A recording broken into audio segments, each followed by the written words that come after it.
BJP ने आज लोकसभा में मौजूदगी के लिए अपने अरकान पार्लियामेंट को जारी किया व्हिप। सरकार की तरफ से आज सदर जमहूरिया के खिताब पर शुक्रिया की तहरीक की बहस का दिया जाएगा जवाब।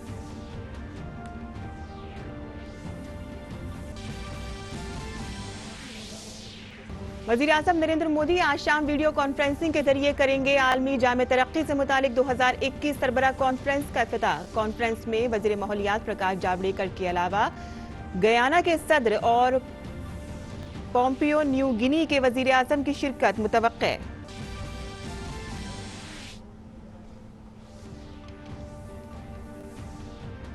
उत्तराखंड में बर्फानी तोदे की आफत से मरने वालों की तादाद बढ़कर हुई 32। 7 लाशों की हुई शिनाख्त। 206 अफराद के लापता होने का अंदेशा। 25 से 35 अफराद के फंसे होने का खदशा। राहत और बचाव का काम जंगी पैमाने पर जारी। भारत और अफगानिस्तान के दरमियान काबुल के शहतूत बांध की तामीर का मुआहदा। 20 लाख अफराद को मिलेगा पीने और आबपाशी के लिए पानी। वजीर आजम ने की अफगानिस्तान में अमन बहाली के अमल की हिमायत। सदर अशरफ गनी ने भारत को बताया तरक्की के सफर का सच्चा साथी। वजीर खारजा एस जयशंकर और उनके अमेरिकी हममनसब ब्लिंकन ने हिंद बहरुल काहिल खित्ते में तरक्की के साथ क्वाड के तहत बाहमी ताउन का लिया जायजा। म्यांमार के हालात पर भी हुई बातचीत।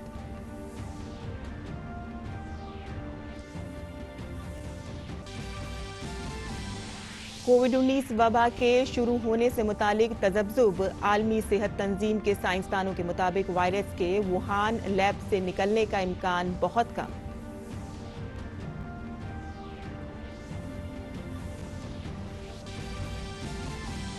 भारत में 65 लाख से ज्यादा अफराद को लगाई गई कोविड वैक्सीन। 13 फरवरी से शुरू होगा दूसरा डोज। 15 रियासतों और मरकज के जेर इंतजाम इलाकों में गुज़िश्ता 24 घंटों में नहीं हुई कोई मौत।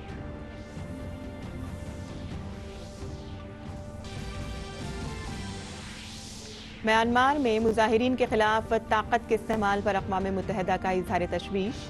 न्यूजीलैंड ने म्यांमार के साथ आला सतह के तमाम सियासी और फौजी ताल्लुकात किए मुअत्तल।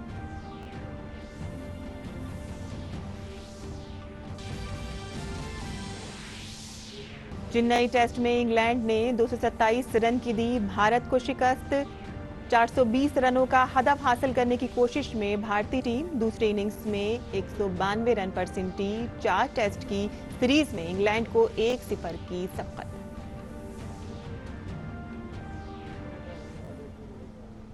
आदाब नाज़रीन, खबरनामे में आपका इस्तकबाल है। मैं हूं साइमा खान। अब खबरें तफसील से। लोकसभा में सदर के खिताब पर बहस का जवाब हुकूमत आज देगी। बीजेपी ने आज लोकसभा में मौजूदगी के लिए अरकान पार्लियामेंट के नाम एक व्हिप जारी किया है। इससे कबल कल लोकसभा में वक्फा सवाल और वक्फा सिफर को मुलतवी कर दिया गया था और सदर के खिताब पर शुक्रिया की तहरीक को आगे बढ़ाया गया था। राज्यसभा में वजीर आजम नरेंद्र मोदी ने सदर के खिताब का जवाब दिया। गुज़िश्ता रोज दोनों ऐवानों में कामकाज भी हुआ। शुक्रिया के वोट पर बहस में हिज़्ब इक़्तिदार और हिज़्ब इख्तिलाफ के तमाम मेंबरान शरीक हुए और लोकसभा में तहरीरी जवाब में हुकूमत को बताया गया कि हुकूमत दोहरी शहरियत के लिए किसी तजवीज़ पर गौर नहीं कर रही है। वज़ीर दाखिला ने एक तहरीरी जवाब में बताया कि 2015 से 2019 के दरमियान 6,76,074 शहरियों ने हिंदुस्तानी शहरियत छोड़ दी है। दूसरी तरफ राज्यसभा में OTT प्लेटफॉर्म मवाद से मुतालिक मामले पर वज़ीर इत्तलात और नशरियात प्रकाश जावड़ेकर ने ऐवान को बताया कि इस सिलसिले में रहनुमा खतूत जारी कर दी जाएंगी। इसके अलावा कौमी खित्ता, राजधानी दिल्ली, इलाकाई कानून, खुसूसी ज़िमनी मुआहदा, दूसरा तरमीमी बिल 2021 बहस के बाद ऐवान बाला में मंजूर किया गया। और पार्लियामेंट में आज की कार्रवाई पर बात करते हैं अपने नुमाइंदे नीरज से। नीरज, आज शुक्रिया सदर जमहूरिया के खिताब पर शुक्रिया की तहरीक पर आज बहस का इम्कान है। इसके अलावा और क्या कामकाज की उम्मीद है?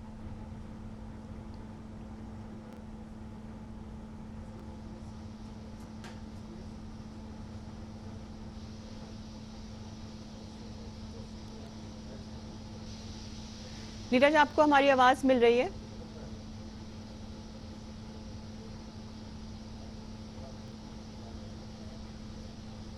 लगता है कुछ तकनीकी परेशानी की वजह से नीरज तक हमारी आवाज़ नहीं पहुंच पा रही है। बहरहाल मजीद खबरों की जानिब अब रुख कर लेते हैं, जहां वज़ीर आज़म नरेंद्र मोदी आज शाम वीडियो कॉन्फ्रेंसिंग के जरिए आलमी जामे तरक्की से मुतालिक 2021 सरबराह कॉन्फ्रेंस का इफ्तिताह करेंगे। इस कॉन्फ्रेंस का बुनियादी मौजू है सबके लिए हिफाजत, महफूज माहौल और हमारे मुश्तरका मुस्तकबिल। टेरी के ज़ेरे एहतमाम ये 20वां इजलास है जिसमें दुनिया में जामे तरक्की पर 2 दिन बातचीत होगी। इस कॉन्फ्रेंस में दुनिया के मुतादिद ममालिक के रहनुमाओं के अलावा सनतकार, दानिश्वरों, मौसमियाती साइंसदानों, नौजवानों और सिविल सोसाइटी की एक बड़ी तादाद की शिरकत मुतवक्के है।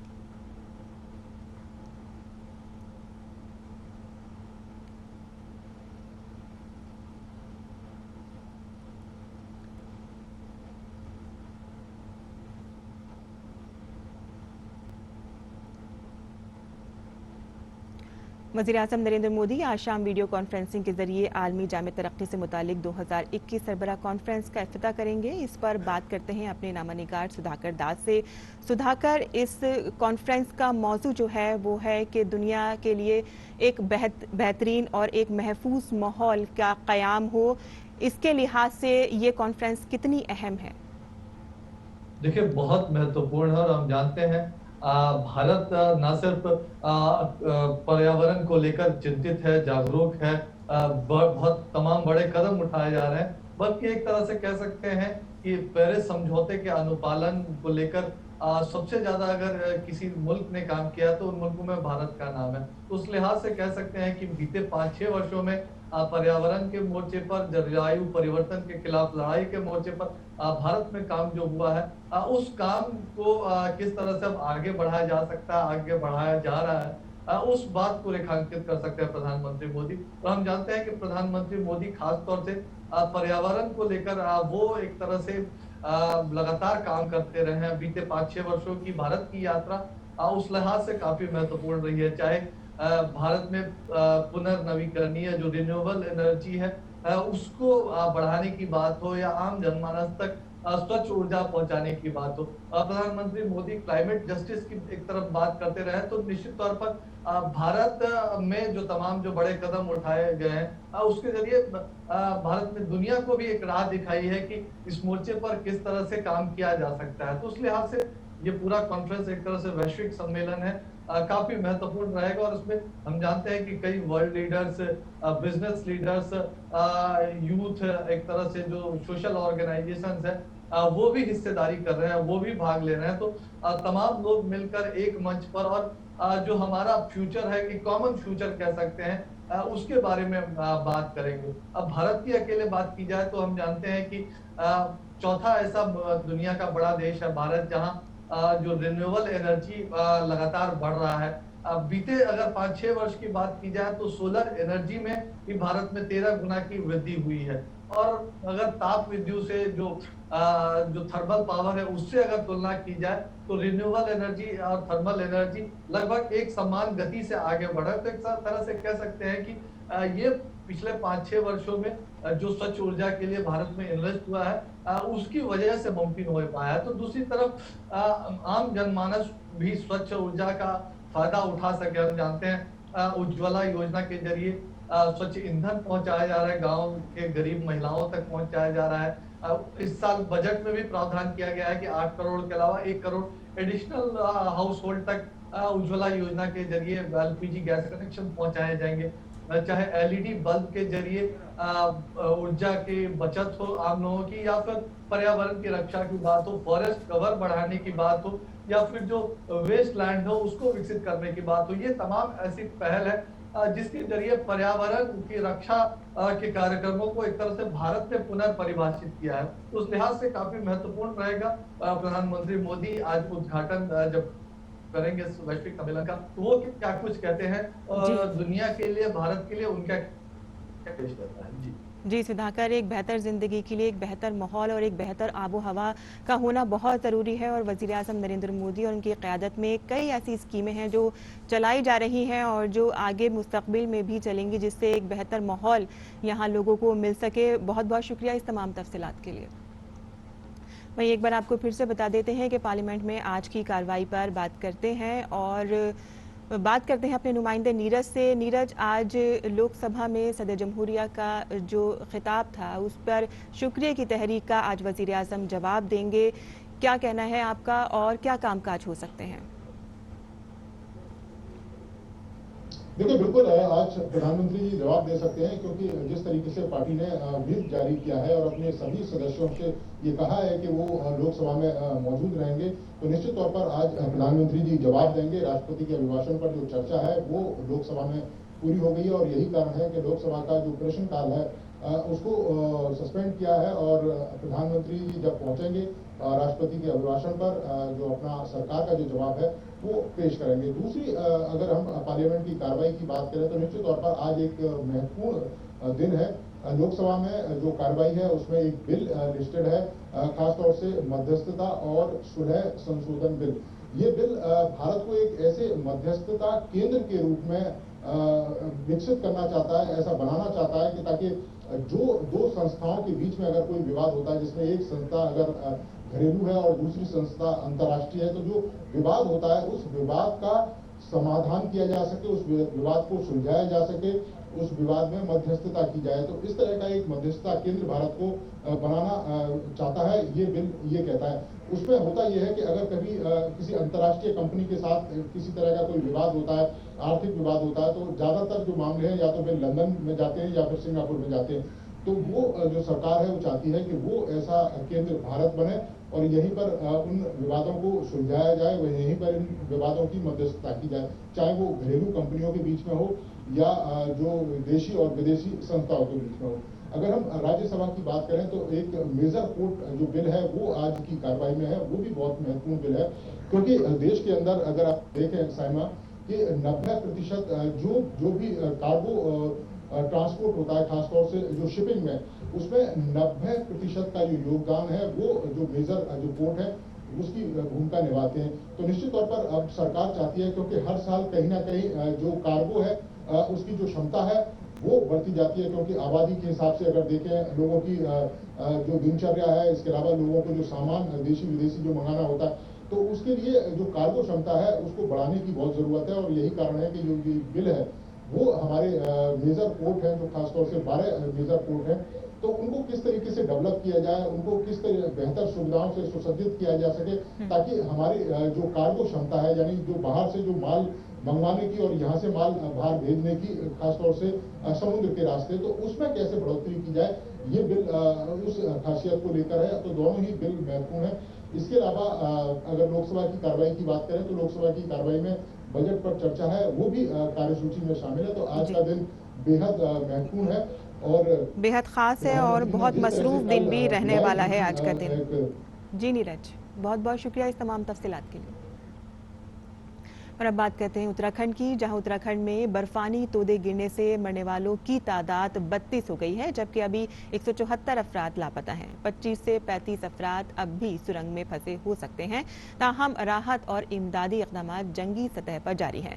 दूसरी जानिब पर वज़ीर दाखिला अमित शाह ने पार्लियामेंट में हादसे की इत्तला दी और कहा कि मरकज़ की तरफ से हर मुमकिन मदद फराहम की जा रही है। वज़ीर आला त्रिवेंद्र सिंह रावत ने मुतासरा इलाके का फ़िज़ाई सर्वे भी किया और जख्मियों की मिजाज पुरसी के लिए अस्पताल का दौरा भी किया।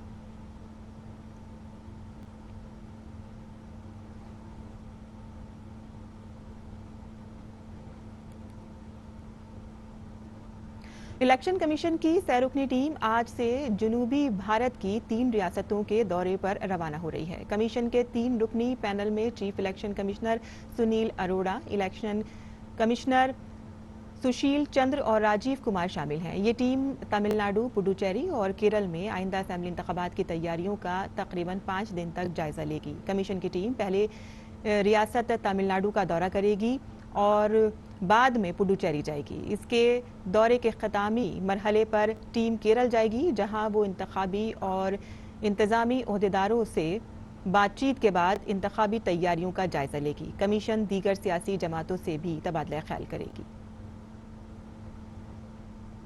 भारत और अफगानिस्तान के सरबराहाने ममलिकत के दरमियान कल वीडियो कॉन्फ्रेंसिंग के जरिए दो फरीकी बातचीत हुई।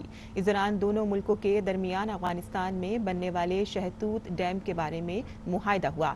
भारत अफगानिस्तान के वज़राए ख़ारजा ने मफ़ाहमतनामे पर दस्तखत किए। इसके तहत भारत काबुल की नदी पर शहतूत डैम की तामीर करेगा, जिसके जरिए वहां के लोगों को पीने के साफ सुथरे पानी के साथ साथ आबपाशी के लिए आसानी से पानी मिल सकेगा। इस मौके पर वज़ीर आज़म नरेंद्र मोदी ने कहा कि इस डैम से काबुल के 20 लाख लोगों को पीने के साफ पानी की सहूलत मिलेगी और वो इसकी मदद से खेतों की आबपाशी का काम भी आसानी से कर सकेंगे।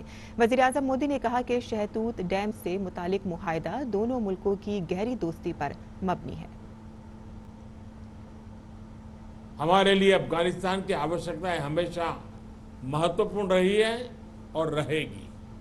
इसलिए मैं ये कह सकता हूं कि आज हम काबुल में जिस शहतूत बांध के निर्माण पर समझौता कर रहे हैं, उसकी नींव सिर्फ ईंटों और मोर्टार पर नहीं बनेगी, बल्कि भारत अफगान दोस्ती की ताकत पर टिकी होगी।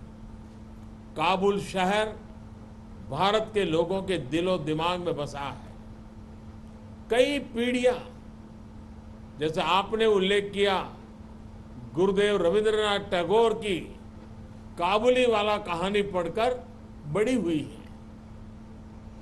वज़ीर आज़म नरेंद्र मोदी ने कहा कि मुख्तलिफ प्रोजेक्टों के तवस्सुस से भारत और अफगानिस्तान की दोस्ती मजीद मजबूत हुई है। वज़ीर आज़म नरेंद्र मोदी ने कहा कि कोई भी बाहरी ताकत हमारी दोस्ती को रोक नहीं सकती।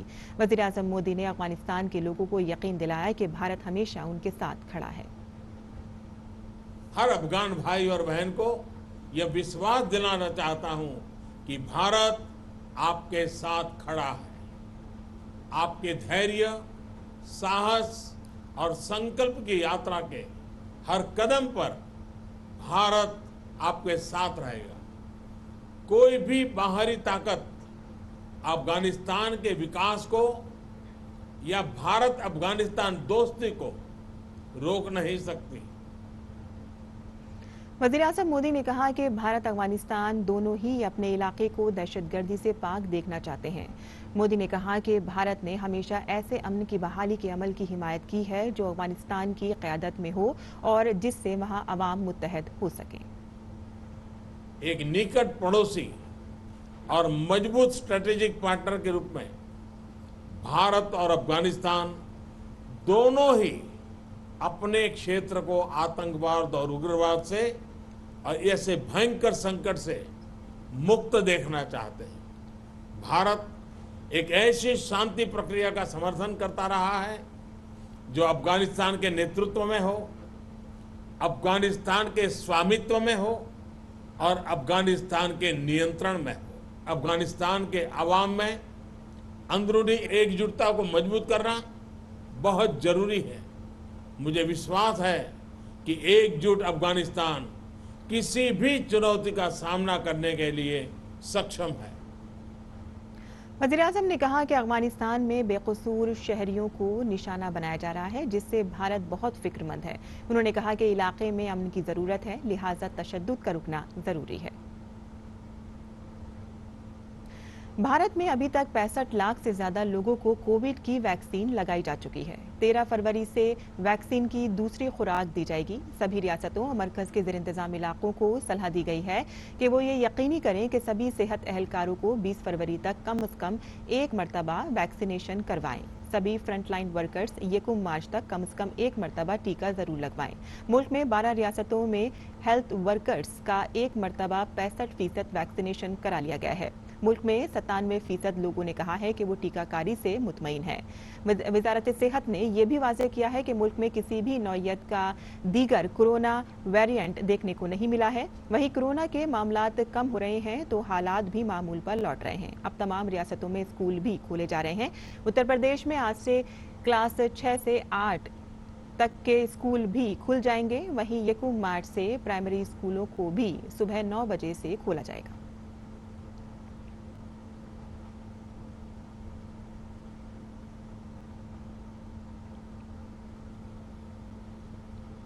आलमी सेहत तंजीम WHO के एक माहिर अमराज का कहना है कि चीन की एक तजर्बेगाह से कोरोना वायरस के फैलने का इम्कान बहुत कम है, बल्कि अंदाजा है कि ये किसी जरसोमे के जरिए इंसानी जिस्म में दाखिल हुआ होगा। खुराक के तहफ़्फ़ुज़ और जानवरों के अमराज के माहिर पीटर बैन ने यह दावा किया है।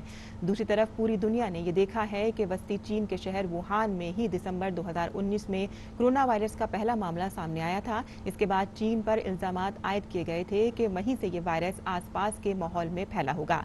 चीन ने इन इल्जामात को मुस्तरद कर दिया था और कहा था कि वायरस कहीं और पैदा हुआ होगा। वायरस की वबा फैलने के सिलसिले में WHO की टीम ने मुख्तलिफ इदारों और अस्पतालों का दौरा किया है, जिसमें 10 मुल्कों के माहिरीन शामिल हैं। अक़वाम मुत्तहिदा ने म्यांमार में मुजाहिरीन के खिलाफ अफवाज के जरिए ताकत के इस्तेमाल पर तशवीश का इज़हार किया है। राजधानी शहर नेपिटाओ, मांडले और दीगर शहरों में सिक्योरिटी फोर्सेस की कार्रवाई की वजह से मुतादिद मुजाहिरीन जख्मी हो गए हैं। म्यांमार में अक़वाम मुत्तहिदा के रिहायशी कोऑर्डिनेटर ने कहा है कि मुजाहिरीन के खिलाफ ऐसी ताकत का इस्तेमाल काबिल कबूल नहीं है। उन्होंने सिक्योरिटी फोर्सेस से मुजाहिरीन की पुरअमन अंदाज में इज़हार राय की आज़ादी समेत इंसानी हुकूक और उनकी बुनियादी आज़ादी का एहतराम करने का मुतालबा किया। काबिल जिक्र है कि म्यांमार में फौजी हुकूमत के खिलाफ एहतजाज चौथे रोज भी जारी रहा। हुकूमत की तरफ से जारी अवामी जलसों पर कर्फ्यू और पाबंदियों के बावजूद मुल्क के मुतादिद कस्बों में लोग जमा हो गए थे। सिक्योरिटी फोर्सेस ने मुजाहिरीन को मुंतशिर करने के लिए मंगल को ताकत का इस्तेमाल किया, जिसके नतीजे में एक खातून के सिर में गोली लगी, जिसकी हालत हनूस तशवीशनाक बताई जा रही है। मुजाहिरीन के हुजूम को मुंतशिर करने के लिए पुलिस ने वाटर कैनन का इस्तेमाल किया और हवा में फायरिंग भी की। यहाँ फौजी टीवी चैनल मायवाड़ी के मुताबिक मुजाहिरीन के हमलों की वजह से मंडलाने में 4 पुलिस एहलकार जख्मी हो गए हैं। पुलिस की कुछ गाड़ियों को नुकसान पहुंचा है। दूसरी तरफ बैनुल-अक़वामी सतह पर म्यांमार में फौजी बगावत की मुस्तकिल मजम्मत की जा रही है। न्यूजीलैंड ने हर तरह के सियासी और फौजी ताल्लुकात मुअत्तल कर दिए हैं, जबकि फिलिपाइन ने जूं की तू हालत बरकरार रखने के लिए कहा है।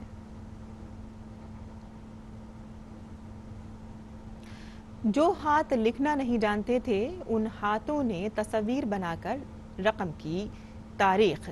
12 साल की उम्र में शादी और गरीबी से निमटने वाली दुलारी देवी ने कभी नहीं सोचा था कि उनकी जद्दोजहद उन्हें पद्मश्री दिलाएगी।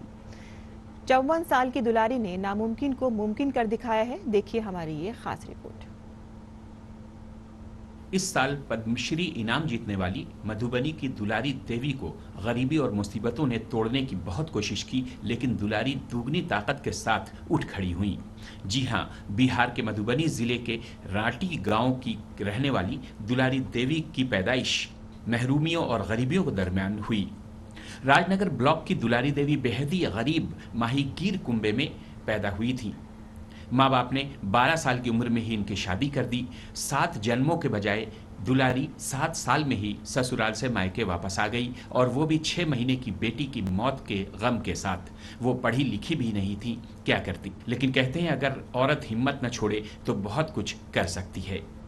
बड़ा खुशी भेल जे भारत सरकार के हम धन्यवाद दै छियनि, प्रणाम करै छियनि सबके, सब देशवासी के प्रणाम करै छियनि जे कि हमरा सन के लोग के जे चुनलखिन, ताहि लेल हम बहुत बहुत धन्यवाद दै छियनि। मायके से ही दुलारी ने फिर से जिद्दोजहद शुरू की। घरों में झाड़ू पोछा लगाकर कुछ आमदनी हो जाती। दुलारी की जिंदगी चल रही थी, लेकिन नसीब में कुछ और लिखा था। हाथों में पोछे की जगह कूची ने ले ली। इसके बाद मधुबनी पेंटिंग बनाने का जो सिलसिला दुलारी ने शुरू किया, वो आज तक नहीं रुका।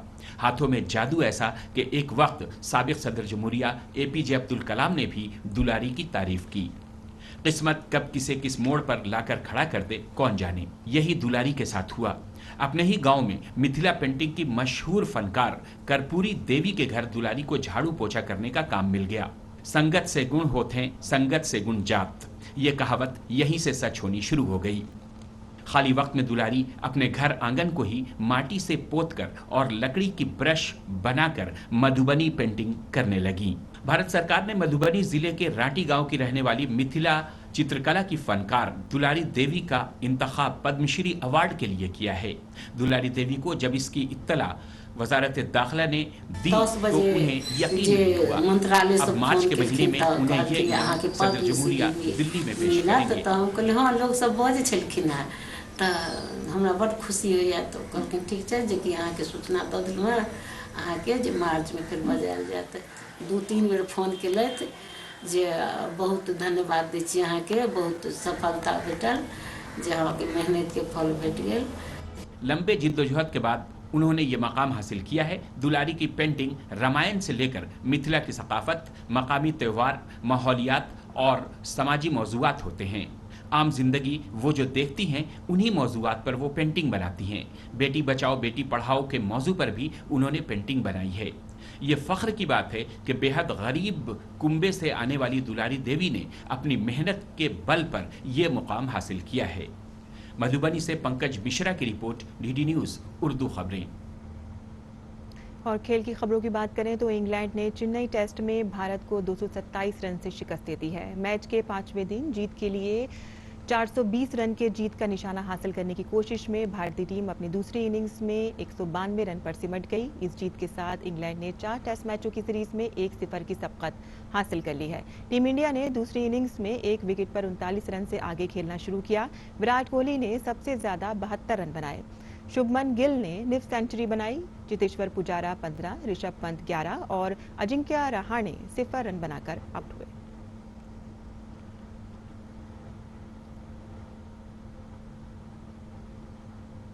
और अब पेश है दिल्ली से शाये उर्दू अखबारात का मुख्तसर जायजा।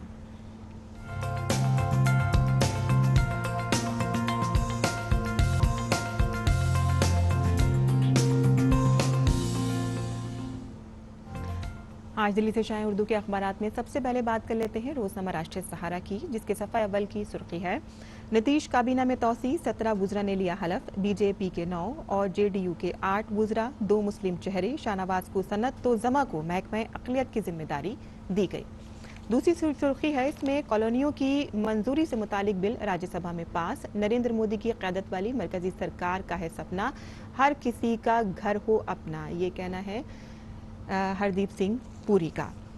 रोजनामा राष्ट्रीय सहारा के आलमी सफ़े पर जो सुर्खी शाया हुई है उसमें है कि नितिन याहू अदालत में पेश हुए हैं और बदउनवानी के इल्ज़ामात की उन्होंने तरदीद की है। नितिन याहू पहले ऐसे वज़ीर आज़म समझे जाते हैं जिन पर करप्शन केसेस में फ़र्द जुर्म आयद की गई है। और अब नज़र डाल लेते हैं रोजनामा इनकलाब की खबरों पर। रोजनामा इनकलाब की खबरों पर नजर डालें तो गुलाम नबी आज़ाद राज्यसभा से रुखसत हो गए हैं और मोदी और आज़ाद की जज्बाती तकरीर कल हमको देखने को मिली। कांग्रेस के राज्यसभा में अपोजिशन लीडर गुलाम नबी आज़ाद दीगर के ताल्लुक से मुतअद्दिद अलविदाई तकरीब में वज़ीर आज़म नरेंद्र मोदी ने उनकी खिदमात का एतराफ़ करते हुए वो रो पड़े। इसके अलावा जो खबर इसमें शाया हुई है, बॉलीवुड के कद्दावर अदाकार राजीव कपूर का इंतकाल हो गया है, जिससे फिल्मी दुनिया में शोक का माहौल है। इसी अखबार के आलमी सफ़े की सुर्खी है म्यांमार में फ़ौज का क्रैकडाउन, गिरफ्तारियां जारी। फ़ौज ने कहा कि मुल्क की खारजा पॉलिसी में कोई तब्दीली नहीं होगी। मुजाहिरीन को काबू में करने के लिए आंसू गैस के गोले दागे गए। और अब नजर डाल लेते हैं रोजनामा हमारा समाज की खबरों पर, जिसकी खबर के मुताबिक दिल्ली में कोरोना वायरस से यौमिया अमवात की तादाद पहली मरतबा सिफर आई है। महकमा सेहत के बुलेटिन के मुताबिक दिल्ली में कोरोना वायरस के यौमिया अमवात की तादाद पहली मरतबा सिफर आई है। इसके अलावा बैनुल-अक़वामी सफ़े पर जो सुर्खी शाया हुई है उसमें कैपिटल हिल्स हमला, ट्रंप के खिलाफ मौक़े की बाकायदा कार्रवाई का आगाज़ हो गया है। तो ये थी आज अखबारात की सुर्खियाँ जो हम आपके लिए लेकर आए थे। और अब वक्त हो गया है आपसे इजाज़त लेने का। हमारी पूरी टीम को दें इजाज़त। आदाब।